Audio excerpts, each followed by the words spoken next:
Testing 1, 2, 3. Welcome back. I'm standing in the grocery row garden, which a week and a half ago was covered with almost a foot of snow, and we are getting it ready for the spring because spring comes really fast in Lower Alabama. The main scaffolding of the grocery row gardening is the perennial trees and shrubs. So the trees in particular, like this mulberry, I care for first, but I also have to balance keeping them from getting too big or getting in the way of my annual crops, because I want the grocery row gardens to race and make hundreds of pounds or even 1,000 or more pounds of food every year. And if these trees get all overgrown, that doesn't help at all. It starts to shade out everything underneath. So these trees need to stay more like shrubs. At this time of year though, I don't want to cut them back because they're about to fruit.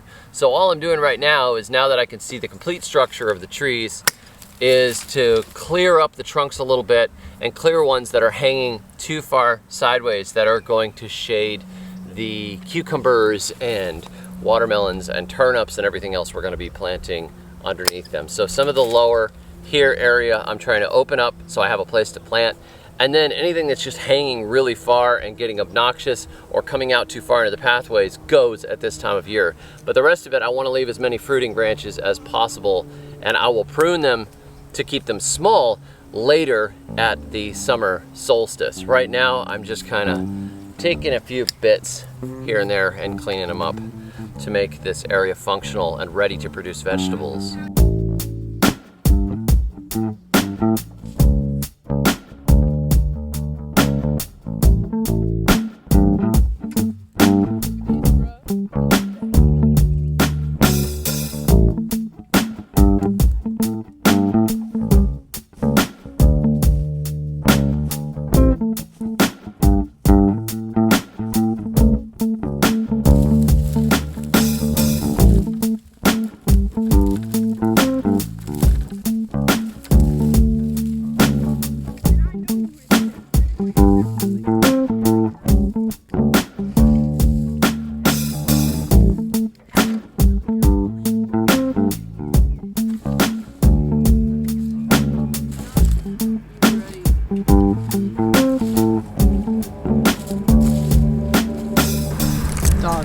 Dog help garden.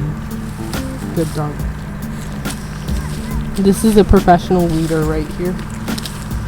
She's trained in weeding weeds. We got her from the streets. We reformed her.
dream, baby.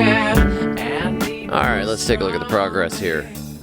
After about 6 hours work, we managed to mulch the first 2 pathways and put compost on the first 4 beds. And now we are completely out of the pecan shell mulch, and we are completely out of compost. So no more pecan shell mulch, no more compost, but we got these beds weeded. We ran a wheel hoe through the center pathways and got a lot of the mulch material out. This is all going to be composted. There's a lot of sticks and mulch in there that we decided to just pull out because it is time to put in spring vegetables.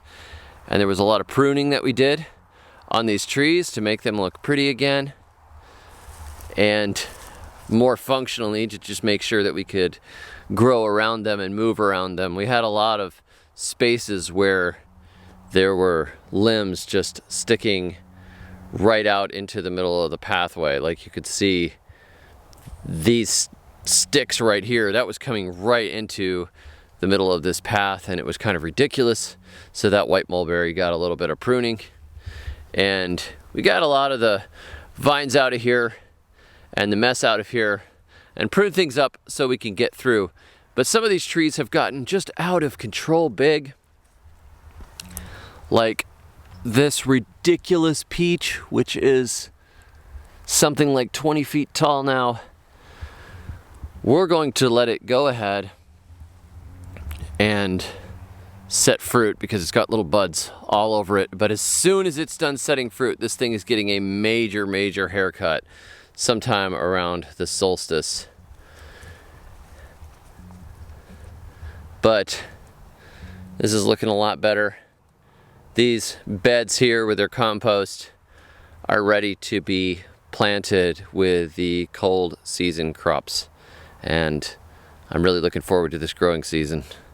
I'm gonna take these vines out of here, clean all that up at some point here.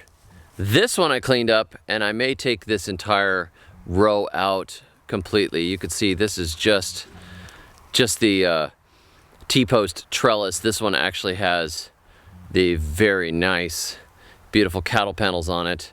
Or I could just go ahead and hang up more cattle panels. Maybe I should do that. This space right here, this is the cassava. I don't think it's gonna make it. I dug down to where the roots are, and it looks like they don't have green left around the edges of them. So I think that all of that cold probably rotted them and killed them. So not a good year for cassava. 12 degrees and almost a foot of snow doesn't work well. So this area will probably be single row gardens right through here. I'm just gonna run a tiller through it, clean it up. There's a lot of weeds that are died back right now, but they will come back. So I wanted to invite you guys too. We have a cool new challenge. It's called the Grow 500 Challenge. We had a food forest challenge this last fall, and a lot of people had a great time with that, and many people, over 50 people, finished their first little food forest and broke through their block, and I helped a lot of people get started. I want to help at least 25 people grow their first 500 pounds of produce this spring. So if you want to join that Grow 500 challenge, I will give you direct help on that, and it is for my subscribers over at school.com/thesurvivalgardener at the Grow 500 challenge. So come on over, join the challenge. If you want to kick it up, I am posting a lot of good information that you'll find useful, and there's a very active, excellent community of people that are encouraging each other to hit the goals, and we are giving away prizes this time. We're giving away 5 $100 gift certificates for seeds and plants. So, hey, come on, man, join up. I'll put a link below. Thank y'all for joining me. Just look at that. That's nice. That looks super cool, doesn't it? Grocery row gardening. I could just come out here and stare at it. I think I will. I think I'll turn the camera off and just keep staring at it. Thank y'all for joining me. I'll catch y'all next time. And until then, may your thumbs always be green. Just stare at it. It's nice.